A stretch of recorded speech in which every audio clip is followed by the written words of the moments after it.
Good afternoon, students. Today we are here with another topic of SST class 10th Geography. Chapter name is Resources and Development. I think हमारा 4th lecture है इस chapter का। और chapter start करने से पहले मैं आपको एक कोटेशन बता रही हूँ जो मैंने प्रीवियस लेक्चर में भी आपको बताई थी। महात्मा गांधी की कोटेशन है, बहुत ही फेमस कोटेशन है। There is enough for everybody's need and not for anybody's greed. Means मतलब हमारे जो नेचर में इतना है कि इतना सफिशिएंट है सबके लिए कि सबकी ज़रूरतें पूरी हो सके, लेकिन किसी का जो लालच है वो पूरा नहीं हो सकता। इट मीन्स कि अगर हम रिसोर्सेज का ओवर यूटिलाइजेशन करते हैं या रिसोर्सेज को इनडिस्क्रिमिनेटली यूज करते हैं तो वो एक तरह से हमारा ग्रिड है, हमारी लालच है। तो उसमें हम एक तरह से अपनी एनवायरनमेंट को, अपनी जो नेचर है हमारी या हमारे जो नेचुरल रिसोर्सेज हैं उनको स्पॉइल कर रहे हैं। तो उसके लिए किस चीज़ की ज़रूरत है? Conservation of resources. यही हमारा टॉपिक है आज। स्टूडेंट्स, पहले ही बता रही हूँ आपको, 3 टॉपिक हैं। इन शॉर्ट आपके टॉपिक्स हैं वो 3 आपकी बुक में से ही है। फर्स्ट है कंजर्वेशन ऑफ रिसोर्स, छोटा सा टॉपिक है आपका। उसके बाद नेक्स्ट टॉपिक है आपका लैंड रिसोर्सेज और नेक्स्ट टॉपिक है लैंड यूटिलाइजेशन। हम इंडिया के कंटेक्स्ट में पढ़ रहे हैं अब सब कुछ कि हमारे यहाँ पे जो लैंड रिसोर्सेज है वो किस तरह से डिस्ट्रीब्यूटेड है और जो लैंड है हमारी, जो लैंड पैटर्न है हमारा, वो किस तरह से उसका यूटिलाइजेशन हो रहा है।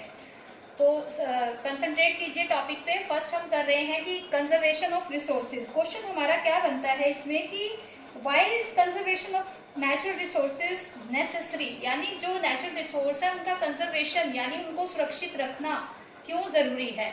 ये हमारी नीड है कि हम रिसोर्सेज को कंजर्व करके रखें। बिकॉज अगर हम रिसोर्सेज को कंजर्व करके रखते हैं तो क्या होता है, ये एक तरह से सस्टेनेबल बेनिफिट है हमारे लिए, यानी जो हम प्रेजेंट जनरेशन है उसके लिए भी एक बेनिफिशियल है रिसोर्स को कंजर्व करना। और दूसरा, अगर हम रिसोर्सेज को कंजर्व करके रखते हैं, उनको सुरक्षित रखते हैं, तो वो बेनिफिशियल और किसके लिए है, जो फ्यूचर जनरेशन है, मतलब उनकी नीड को भी फुलफिल करेगा। और इसके अलावा जो कंजर्वेशन ऑफ रिसोर्स क्यों जरूरी है, देखो अगर रिसोर्सेज का प्रॉपर और जुडिशियस वे में कंजर्वेशन होता है, यानी हम उनको अच्छे तरीके से प्लानिंग के साथ कंजर्व करके रखते हैं, तो एक वो हमारे जो एनवायरनमेंट को भी एक तरह से सस्टेन करके रखता है। जैसे हमने वो रिसोर्स प्लानिंग हम अपने प्रीवियस वीडियो में अच्छे से पढ़ चुके हैं। तो इसलिए रिसोर्स को कंजर्व करना आज के टाइम की नीड है और हमें रिसोर्स को कंजर्व करके रखना चाहिए। ये तो हो गया एक टॉपिक आपका क्लियर। अब नेक्स्ट टॉपिक आता है लैंड रिसोर्सेज। हम इंडिया के पैटर्न से पढ़ेंगे। देखो, लैंड एक नेचुरल रिसोर्स है हमारा जो हमारे लिए बहुत ही प्रेशियस है, बहुत कीमती नेचुरल रिसोर्स है हमारा लैंड रिसोर्स, क्योंकि हम उस पे रहते हैं। एक तरह से हमारी नेचुरल वेजिटेशन को सपोर्ट करता है, ह्यूमन लाइफ को, वाइल्ड लाइफ को, और जो हमारी इकोनॉमिक एक्टिविटीज हैं, जो भी हमारा ट्रांसपोर्ट है, हमारा कम्युनिकेशन सिस्टम है, सब कुछ लैंड रिसोर्स है तो पॉसिबल है। अब जो लैंड है इंडिया में, हम देखते हैं अगर लैंड रिसोर्स को देखो, इंडिया में लैंड एक वैरायटी में है। एक तरह से जो रिलीफ फीचर्स है वो वैरायटी में है। जैसा कि आपको ये डायग्राम है छोटा सा ही मैंने ड्रॉ किया है। ये बहुत इंपॉर्टेंट टॉपिक है। ये क्वेश्चन आता है ज्यादातर आपका कि इंडिया की जो रिलीफ फीचर है उसकी क्या वैरायटी है, उसमें एक वेरिएशन है। देखो, हमारी जो टोटल इंडिया का लैंड सरफेस अगर हम देखें उस पर, तो 43% एरिया हमारा प्लेन्स है, 27% हमारा माउंटेन्स एरिया है। यानी रिलीफ फीचर कैसे हैं हमारे, कुछ माउंटेन्स भी है, प्लेन्स भी है, और 30% एरिया जो है प्लेट्यूज है। अब जो हर एक लैंड रिसोर्स है एक तरह से, चाहे प्लेन है, प्लेट्यूज है, माउंटेन्स है, वो अपने आप में ही बहुत कीमती है, बहुत प्रेशियस है, क्योंकि हर एक जगह पर अपने तरीके का जो एक तरह से हम कहें कि एसेट्स है वो भरे हुए हैं उसमें। जैसे अगर प्लेन्स में देखें उसकी अपनी अलग इंपॉर्टेंस, अगर हम प्लेट्यूज को देखते हैं तो एक तरह से हम कह सकते हैं कि स्टोर हाउस ऑफ मिनरल्स की, हमें हर तरह के मिनरल्स वहां से प्रोवाइड होते हैं। माउंटेन्स एरिया को देखें तो डिफरेंट टाइप की वेजिटेशन हमें प्रोवाइड होती है जो हमारी लाइफ के लिए बहुत हेल्पफुल है, ये सारी चीजें।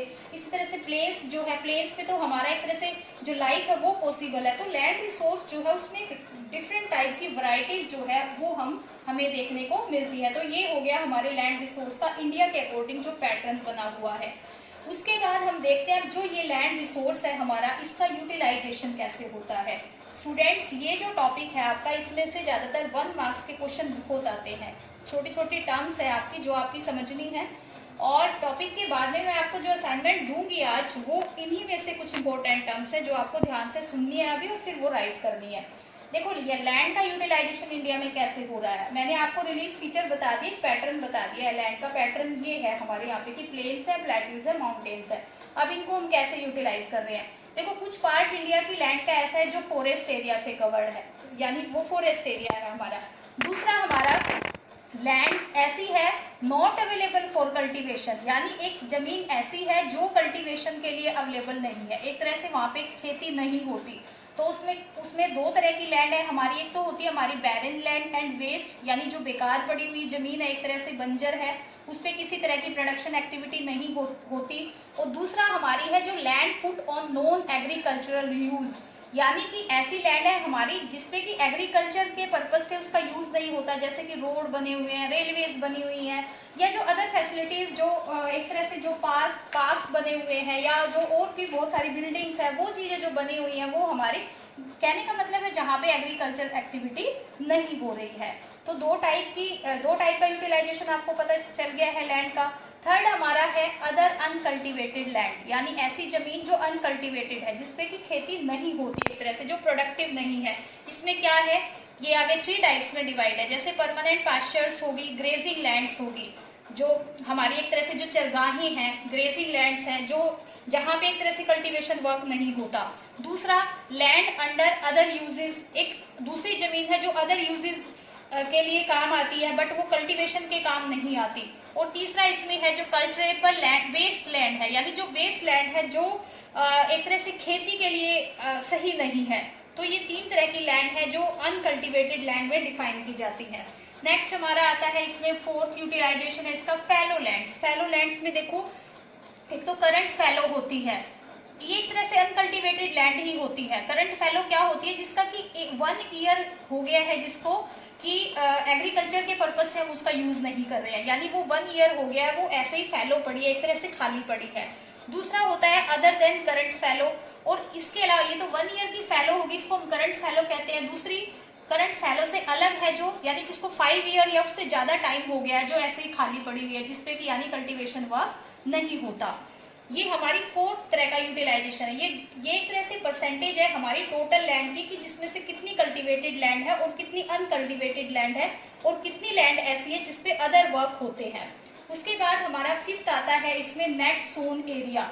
ये हमारा एग्जैक्ट कल्टीवेटेड लैंड है, एक तरह से ये होती है जो एक्चुअली यूज होता है जिसका कल्टीवेशन में, यानी कि जिसके ऊपर एग्रीकल्चर का जो प्रोडक्शन है वो हो रहा है। एक तो नेट सोन एरिया होता है और एक होता है gross sown area. Gross sown area क्या होता है, इसमें नेट सोन एरिया इंक्लूड होता है, और एक तरह से जैसे एक टाइम में एक से ज्यादा बार जहां पर कल्टीवेशन वर्क होता है, इसमें उसको भी इंक्लूड किया जाता है, ये ग्रोस सोन एरिया आ जाता है। नेट सोन एरिया और ग्रोस सोन एरिया। स्टूडेंट्स, ये टॉपिक सिर्फ ऐसा है कि आप इसमें आपकी मेनली टर्म्स बताई गई है। मैं इसको दोबारा से रिपीट कर रही हूँ कि रिसोर्स का कंजर्वेशन बहुत जरूरी है, क्योंकि प्रेजेंट सस्टेनेबल डेवलपमेंट के लिए भी और फ्यूचर सस्टेनेबल डेवलपमेंट के लिए भी लैंड रिसोर्स को डिफरेंट जो रिलीफ फीचर्स है उसमें इंडिया में डिवाइड किया गया है, प्लेन्स, प्लेट्यूज और माउंटेन में। और लैंड का यूटिलाइजेशन जो है वो 5 टाइप्स में है, जिसमें कि फॉरेस्ट है, लैंड जो ऐसी है जो फॉर नॉट कल्टीवेशन के लिए है, जो अदर पर्पज के लिए यूज हो रही है, अनकल्टीवेटेड लैंड है, फैलो लैंड है, और नेट सोन एरिया है। तो ये आज का आपका टॉपिक है। आई होप आपको समझ आ गया हो गया। नेक्स्ट जो टॉपिक है वो हमारा, हम देखेंगे कि लैंड को कंजर्व कैसे किया जा सकता है, लैंड कंजर्वेशन देखेंगे, और कैसे हमारी लैंड जो है वो डिग्रेड हो रही है। अब मैंने पहले ही बता दिया आपको कि मैं आपको कुछ इंपॉर्टेंट टर्म्स आज दूंगी, वही टर्म्स आपने अपने नोटबुक में राइट करनी है। तो जो इंपॉर्टेंट टर्म्स हैं आपकी, वो ये टर्म्स है आपकी स्टूडेंट्स, ये टर्म्स है आपकी 1 to 21। ये टर्म्स आपने डीपली स्टडी करनी है, क्योंकि बहुत इंपॉर्टेंट है, और अपनी रफ नोटबुक में राइट भी करनी है। Thank you so much.